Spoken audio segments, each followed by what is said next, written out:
Assalamualaikum warahmatullahi wabarakatuh. Salam sejahtera buat teman-teman Filkom UB. Di sini saya akan memberikan sedikit materi tentang kualitatif teknik. Untuk yang pertama, dalam berbagai proyek, dokumen review digunakan untuk menyimpulkan informasi.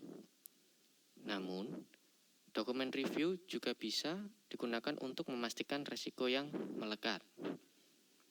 Dokumen review memungkinkan untuk analisis menyeluruh dan konsisten mulai dari pernyataan kerja, struktur rincian pekerjaan, hingga proyek. Pada dasarnya, setiap dokumen review dapat mencerminkan elemen risiko dan harus ditinjau sebagai evaluasi dari proyek secara keseluruhan.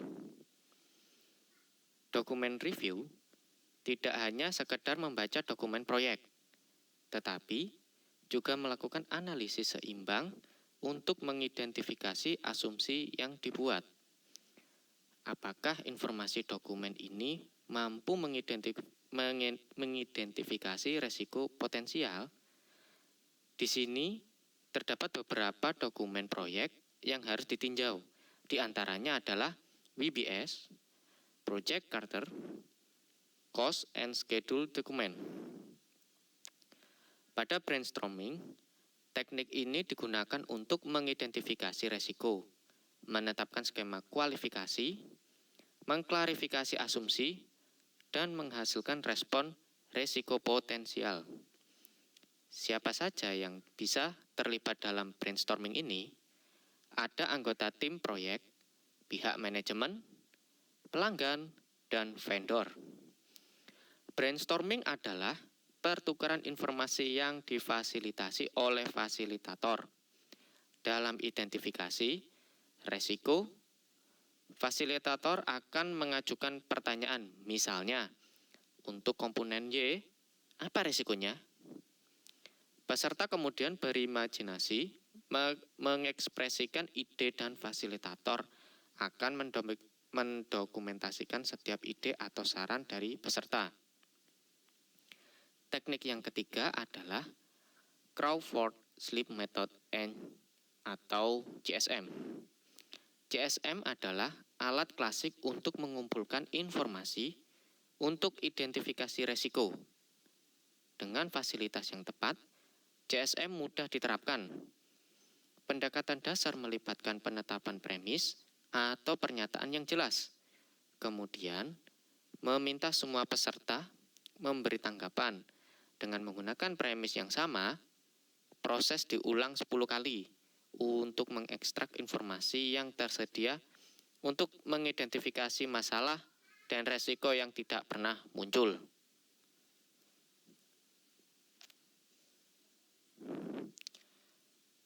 Kapan ketika teknik ini digunakan? Teknik dokumen review direkomendasikan untuk semua proyek ketika dokumen proyek awal telah selesai. Sedangkan brainstorming diterapkan di hampir setiap langkah dalam proses manajemen risiko. Mulai dari tahapan identifikasi risiko hingga tahap pengembangan respons. CSM digunakan ketika anggota tim tersedia untuk memberikan masukan. Selain itu, CSM juga digunakan ketika ada kebutuhan untuk menghasilkan informasi dalam jumlah besar di waktu yang singkat.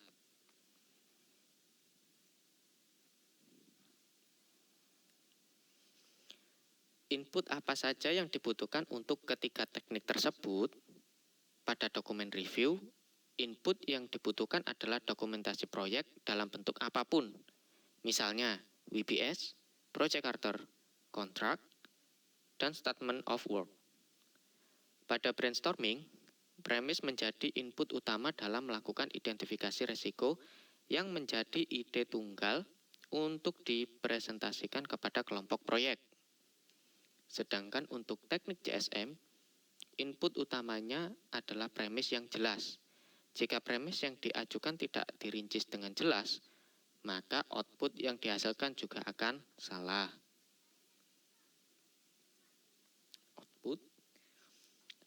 Setiap teknik tersebut akan menghasilkan suatu output. Output dari teknik dokumen review adalah berupa resiko yang teridentifikasi, sumber resiko, serta pemicu resiko. Sedangkan pada brainstorming, output tergantung dari premis yang disajikan, namun tidak terlepas dari resiko, sumber resiko, dan pemicu resiko. Pada CSM, outputnya adalah sejumlah besar paper dari peserta yang tersusun sesuai dengan premis yang diberikan. Di sini terdapat beberapa step yang dilakukan untuk masing-masing teknik. Untuk detailnya, teman-teman bisa membaca di PDF.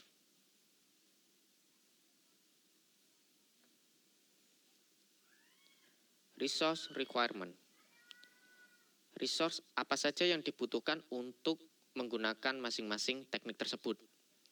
Dokumen review membutuhkan individu-individu yang memiliki tingkat pemahaman yang cukup untuk mengidentifikasi masalah umum. Sedangkan teknik brainstorming memerlukan fasilitator, peserta, dan fasilitas fisik untuk mendokumentasikan output mereka.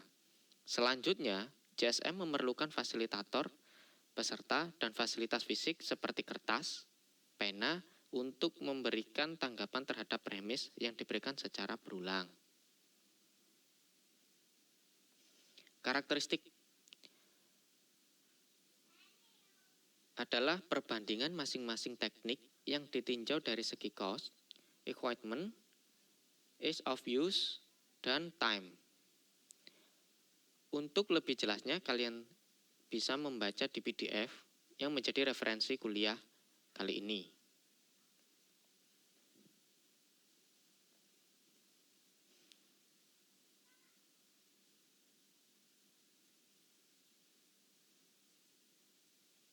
Ya, sekian materi dari saya, kurang lebihnya mohon maaf. Wassalamualaikum warahmatullahi wabarakatuh.